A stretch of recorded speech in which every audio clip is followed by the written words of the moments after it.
and welcome back to the Essentials Club. I'm Maddie and I've started this channel as a way to help you to become more creative and resourceful in hand making your own minimal wardrobe. Today I have this pile of ever-growing thrift shop buys that I've been meaning to upcycle, and I thought while I was doing that I could talk you through some basic intro sewing skills, talking about how to thread your machine, some basic terminology, some skills that might be handy in your own sewing projects if you're just starting out. So this video is going to be very intro level, and then as more tutorials come out I can talk more about, how to add sleeves and zips and darts and all that kind of stuff. But let's just start nice and simple if you're just getting into sewing yourself. There's obviously an endless list of definitions that we could go through, but these are a curated selection of words I tend to use, so here's what they actually mean.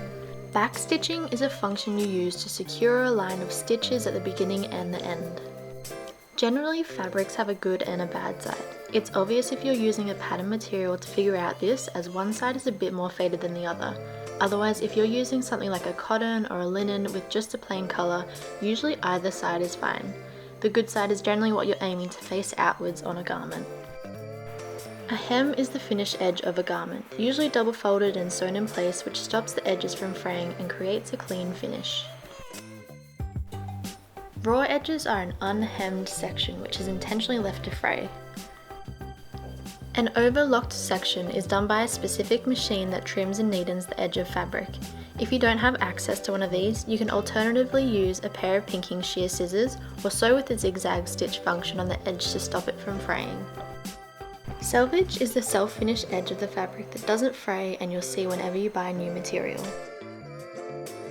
Bias is when a pattern is instead cut on a 45-degree angle to the fabric selvage. By doing this, it helps the material drape more fittingly to the body and allows for the most stretch of fabric. A seam is the line where two pieces of fabric are held together by a stitched line of thread. Seam allowance is the extra length added to the edge of a garment to allow distance between the stitching line and the raw edge of the fabric. It's good to know when to add this to a pattern or if it's included, as this might drastically alter the fit. Interfacing is a layer of fabric added to the select inner section of a garment to either add support, prevent transparency, or create a cleaner edge compared to a normal hem. Lining is an additional layer of material attached generally to the entire inside of a garment to make it warmer or less see-through. Darts are a technique added to help shape a garment. They normally appear around the waist and the bust area. Pin tucks are a narrow stitch fold of fabric that's generally added as an embellishment. First thing I want to mention is that all machines are not the same, so this is just a general overview based on mine. If for some reason this doesn't reflect how your machine is set up, it might be best to look up your model and see if the brand has any references to the steps that may help. To get our machine set up, we need to start with some thread. Secondly, we need to get this thread onto a bobbin. Most machines will have a designated thread holder. Place yours on there and then grab the bobbin and guide the end of the thread through one of the holes from the inside outwards. Once we've fed it through a bit, pull it out from the top and keep a hold of that so you don't lose it. Then place the bobbin on this other section and secure the rest of the thread around the provided screw or hook on the other side. We then push the bobbin over to the right and that will activate it to spin. At this point your machine should be all plugged in and turned on. We then simply keep a hold of the excess bit of thread and place our foot on the pedal, and it will start winding and transferring the thread onto the bobbin. Continue filling it until it's about 3/4 full, and that should be a perfect amount to last for a while. Once we've got it to that point, use your scissors to cut the thread and then push the bobbin back to the left and remove it from this spot. Focusing back on the main thread, we pull out a decent length and then wrap it around the first hook and hole. Then continue around the bottom section and back up the second hole. Next we twist this side lever to move the foot until this silver head appears above the machine. Then we continue pulling the thread up and around this hook back towards us until it pops into this secure spot. Guide the thread back down this section and prepare to thread the needle. If the needle isn't accessible, use the side lever again to move it back into place. If need be, trim the end to make it a nice clean point, then thread it from our side through to the back and pull out an excess of at least 6 inches. That's the top half of the machine all set up. Now we switch our focus to the bottom half. Get your bobbin, which is what we just threaded, and also remove the bobbin holder from the machine. Face the bobbin towards you so it unthreads anti-clockwise, then slip this into the bobbin holder. Once it's in there, look for the little slit in the side where the thread can then be pulled into its designated section. Give this a test pull to make sure that it all comes out easily, and then that's all good to go. Make sure you have at least 6 inches of thread pulled out, and then it's time to place it into the machine. My bobbin holder has this little arm that comes out, so when I pop it into place, this means I need to find the arm hole and align it to that. I then give it one big push so it clicks into place, and that indicates that it's in there nice and secure. We now just need to join the top and bottom threads together up near the needle. We lightly grab a hold of the main thread and with our other hand begin to turn the lever so it moves the needle. Keep doing that until you see that the top thread will start coming around the bobbin and pick up that bottom thread. Continue spinning the lever until you see the bobbin thread begin to surface up near the hole near the needle. Use a pair of scissors or something similar to help you pull the thread all the way through so it's all now sitting on this main platform. Guide both pieces of thread to the back of the machine, leaving around 6 inches for when you next start. Close up the bobbin section and it's all ready to sew. Perfect, so now that that is all threaded, I'm going to show you how to start sewing and the secret to sewing in a straight line. So just for the purposes of this tutorial, I have put a black thread with a white material. Obviously you probably want to match the thread and have a similar color, but that's just so you can see it with the contrasting colors. So before we start sewing, we get the machine ready, we spin that side handle and lift the needle up so it's out of the way. We lift the foot up, which normally there should be a lever or something at the back, and you just flick it up and it will help you move that foot up and down. Move that up and then we just kind of like slide it in under, and wherever that needle aligns with, that's where it's going to start sewing. So once that's over where you want to start, you just flick the foot down as that holds the fabric in place. We then sew about 1 centimeter, so you put your foot down on the pedal, just ease into it and allow it to sew. Then you should have a switch somewhere in your machine that is the back stitch. So the back stitch is what goes back and it really secures in the stitch that you're about to do, and it makes sure that it doesn't come undone. So you fully hold that down, put your foot back in again and kind of stitch back to where you started.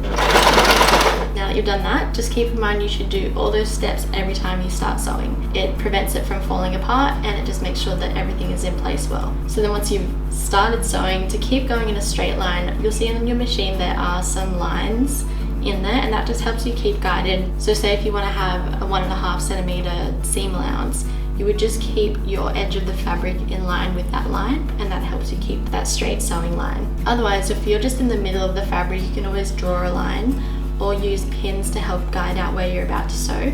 Then once you get to wherever you want to stop, make sure to always do a back stitch again to secure it so the last bit doesn't come undone. Lift that foot, swivel this side handle to make sure that the needle is up and out of the fabric, and cut that off. And that's all ready to sew again. You can clean up whatever thread is hanging off here, and that is essentially how you sew a straight line.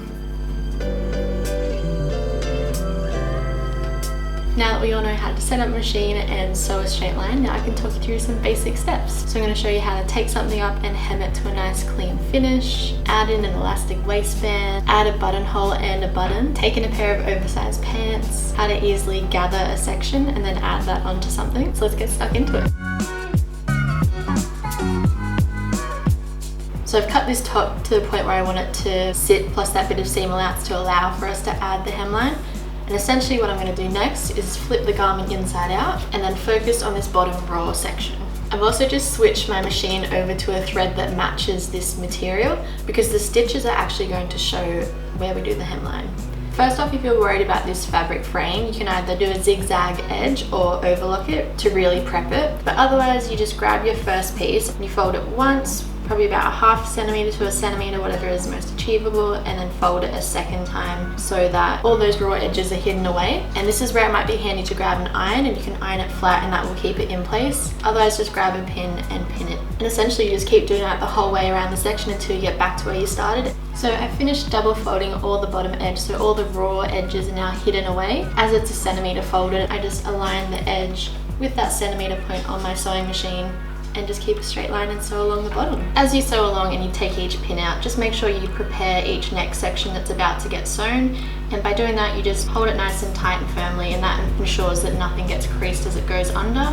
Then once you get to the same section where you started, just do a back stitch over the same part and you're done. And there we go, hopefully you have a nice clean hemline that will stop it from fraying and give it a nice little finish. I've got this black top, which is a thrifted number, and what I want to do is take it up and then add an elastic waistband. So the first step of this is I need to try it on and mark out the point where I want it to finish and sit, and make sure once I move around that it's like not too short, or when I lift my arms up that it's not going to reveal anything that I don't want it to.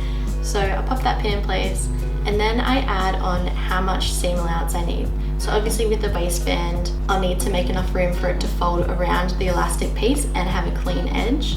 So for me, that's going to be about 4 inches. So once I've found that spot, I'll measure down 4 inches, and that is my cutting spot. I've had a few questions of how to make sure you cut straight. If you're not a confident cutter, just make sure you make it a little bit longer than what you want it to be. So if you do accidentally go on a curve or stuff it up, you've at least got room for error. It is one of those things that I think over time, the more you do it, the more you get better at it and more confident at it. So I've got that all trimmed now. Again, that was just figuring out where I wanted it to sit, then adding the right seam allowance to allow for the waistband to be added in. What I'm going to do now is just zigzag all around the edge of the bottom so that it stops it from fraying. Obviously this is where you could use an overlocking machine, but I just switch this to the zigzag stitch and then just do it right off the edges, and it stops it from fraying. To figure out the length of my elastic, I just wrapped it around my waist, got it to a point where it wasn't too tight, but it just sit there comfortably, and then added a couple of inches for it to have an overlaying seam allowance, and then cut it at that length. So now that I've got both of those ready, I am going to fold this seam in preparation. So what I do is I grab the shirt, fold it inside out, and then start to fold this like I would normally do a hemline, which means that you just fold it so that the good sides fold in, and then I'm just going to double check how much I need to fold it to make sure that this elastic waist fits in there, and then I'm just going to start pinning that in place all along the bottom. It's ready to sew. I just have to make sure I switch my machine back to normal stitching, pick a point, and then just start sewing that hem in place, making sure that I sew at the wider point to allow for the elastic to go in there. And then I'll show you where to stop and how we insert the elastic waistband. I'm lucky with this one that the edge of the fabric actually aligns with the edge of the silver panel, so I'm just going to keep the edge of that aligned with it, and it will turn out to be a nice straight line. So when I was sewing this bottom hemline, I just stopped about 2 inches from where I started sewing, and then now I've got this little gap in the middle there that I can insert this elastic waistband. Grab the elastic, we then grab the safety pin, and I'm just going to attach that onto the elastic. You then thread it into the hole, and then just start going around this tunnel that we've created and pushing it through, and then bunching it up and then push it through again until you get around to the other side. And just make sure that this end doesn't get pulled in and lost in there. So you can either safety pin that onto an area so it doesn't get pulled in, or just keep an eye on it. So once you've pulled it through and gathered it like so, you just pull it out the other end, detach the safety pin, and then overlap that designated amount that you allowed at the beginning.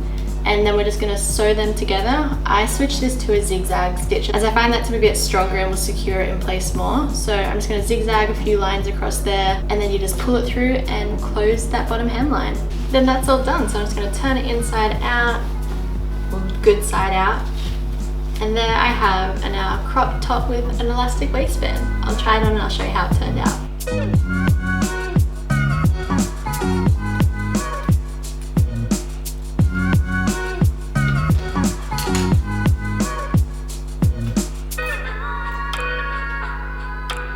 I got these pants from the op shop, and I love the material and the color, but they're just way too large for my waist area.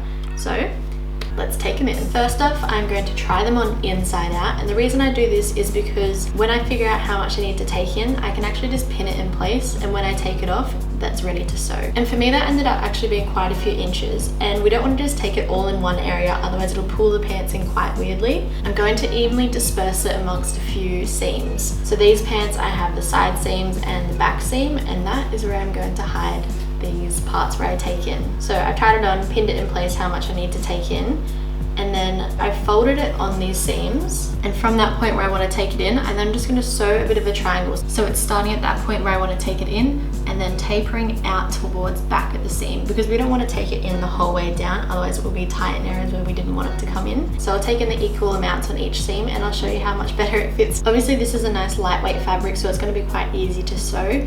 If you are taking in denim or something thick like that, just make sure you have the right needle. Normally on the packet it says like denim needle or thick material needle, and just take it nice and slow, as sometimes that can snap the needle if it's too thick. So I've hidden those darts into 3 different seams, and I've tried it on and it fits perfectly. For the sections like this one that has that really big amount that I took in, I'll probably just trim that to about 1 centimeter from where I sewed and then zigzag the edges so it's nice and clean and doesn't bulge out there. If this was a bit fast track and doesn't make sense, I've actually got another video that goes way more into detail about how to take in a pair of pants, so I can put the link to that below. But I have a new pair of fitting pants. On to the next thing.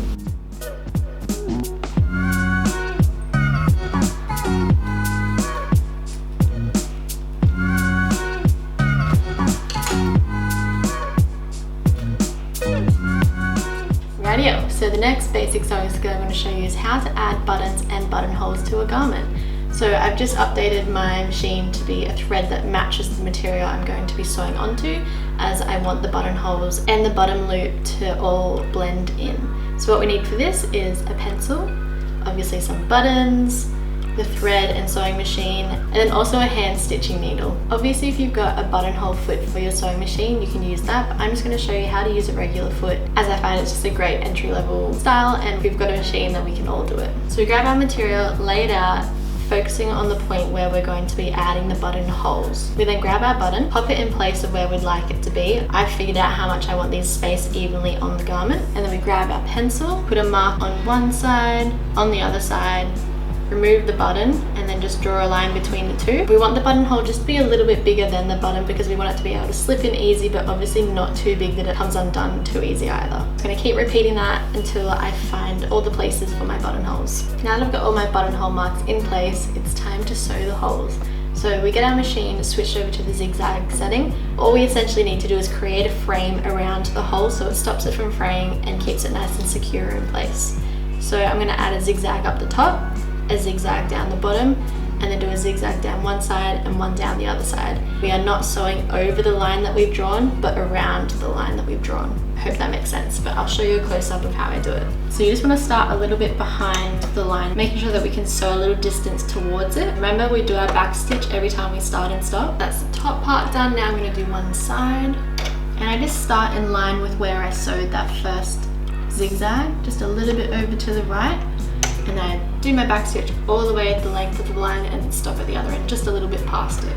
Then I go back to the top and then just do it on the left side this time, and then one last one in the middle but down the bottom. So then what we end up with is like a zigzagged rectangle box all around the line, and then we just trim a hole in the middle, making sure we don't cut the thread, and that becomes our buttonhole. If for some reason you do end up cutting a thread, all you have to do is just go back over that section with your zigzag, making sure you do a back stitch at the beginning and the end, and it will be all good. So once you've cut that hole open, just grab your button and double check that it fits through there like it should. If it doesn't, make any adjustments where need be, whether that means to take it in a bit more or give it some more space. But essentially just repeat that step for the rest of your buttons, and then I'll show you how to then add the buttons onto the garment. So now that we've sewn those buttonholes in place, we're just going to lay down our garment and line up the buttonholes where we want it to sit on the other side. Obviously we could be all making different garments, so they could be in different areas. We grab our pencil, and through the holes that we've sewn, we then just put a hole through to the piece of fabric underneath it. Now that I've got those markers in place, we just remove that top layer, and then we just get ready to sew our buttons onto those spots. We then grab our matching thread and our hand sewing needle, and we start to thread this ready to sew the buttons on. So what we do, if you haven't threaded one of these before, is we grab our thread, pop it through the hole, pull out an amount so it comes all the way through and doubles over, and you've got about 40 centimeters there,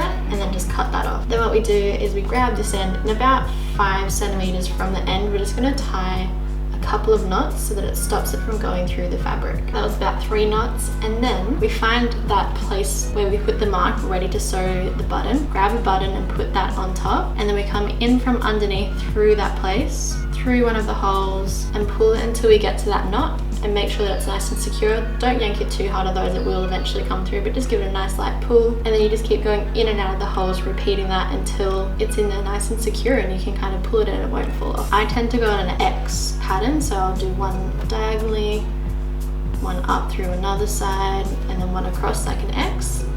Obviously there's so many different ways to attach a button, so if you have a preferred way, go about that. There's no wrong or right way, as long as you just add it on and it can sit there securely. So once we get to that point where we're happy with it and the button is nice and secure on there, we will just cut this bit of thread so it's not on the needle anymore, put the needle aside, and then we'll tie one last knot on here to make sure it stays in place. Again, I do about a couple of knots. I even change up which threads are matching. and then just cut off the excess thread. And there we have a row of sewed on buttonholes.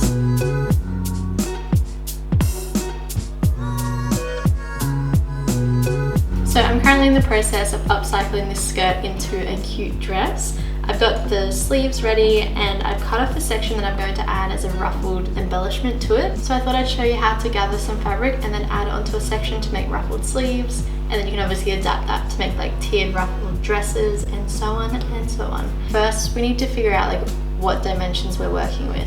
So for me, I know this is the final length that my gathered section is going to get added onto. So I'm going to measure that out. Obviously, to make something gathered, it needs to be longer so it can then be gathered in anywhere from about 1.5 to double the size of the length. Means that it's going to have a bunched up effect. Obviously, the less you have, the less bunched up it is. The more you have, the more bunched up it's going to get. I am working with an upcycle, so I'm kind of limited with what I have. So what I've got there ends up being just over 1.5 times that final length that I want it to be, which is perfect.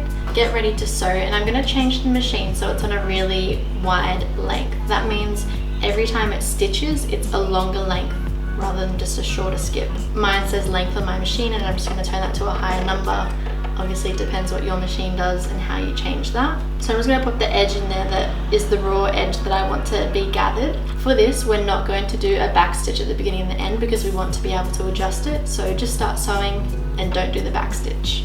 When sewing this straight line, make sure that you're at least 1 centimeter to 2 centimeters in from the edge. That way that seam allowance means you've got enough area to be able to attach it onto another panel if that's what you have in mind. Once you've sewn that straight line, we then go to one end and we grab the 2 bits of thread that are normally where you start. So one is underneath and from the bobbin and one is from that top thread. We're going to pick one. I normally just go with the bobbin one, which is underneath. When you do this, make sure it's nice and gently, otherwise the thread can snap and that just is not ideal. So grab that thread and just start pulling the fabric along the thread and you'll see it just starts to eventually bunch up. It's a bit hard to do it all at once. Normally just like start at one end and then start shimmying it down and spreading it evenly across. So keep doing this for a bit, and then once you feel like you're getting close to your measurement, either use a measuring tape or use that reference piece and just start lining it up on there and making sure that you're not bunching it up so much that it's shorter than the length that you want it to be. So just keep doing that, pulling it along the thread. So now that I've pretty much got it down to that length, I'm just going to hold one end and just evenly disperse the bunched area. Perfect, so I am happy with that length and now it's just time to attach it to the piece. This is just a little strap, so it's a little bit small. Obviously if you were doing tiers on a dress you'd have a bit more fabric, but we grab the piece, we figure out which side is the good side and the bad side. We lay the good side down facing the good side of the other piece and then just pin it in place with the edges all matching. I'm just going to sew straight down there, making sure this time we actually do the back stitch at the beginning and the end, and then we flip it with the good sides facing out and we'll have a cute ruffled area. Obviously then just go around and make all the final touches that are suitable for your garment or whatever you're making. That could mean zigzagging or overlooking the seam where the frayed edges are showing or hemming the bottom edge. And then you can make whatever you want. I'll show you how my little dress turns out compared to how it started. Remember, if you're just getting into sewing, have fun and enjoy the process. The more you practice, the more you'll improve over time. I truly hope this all helped. Thank you so much for tuning in and I'll see you on the next tutorial.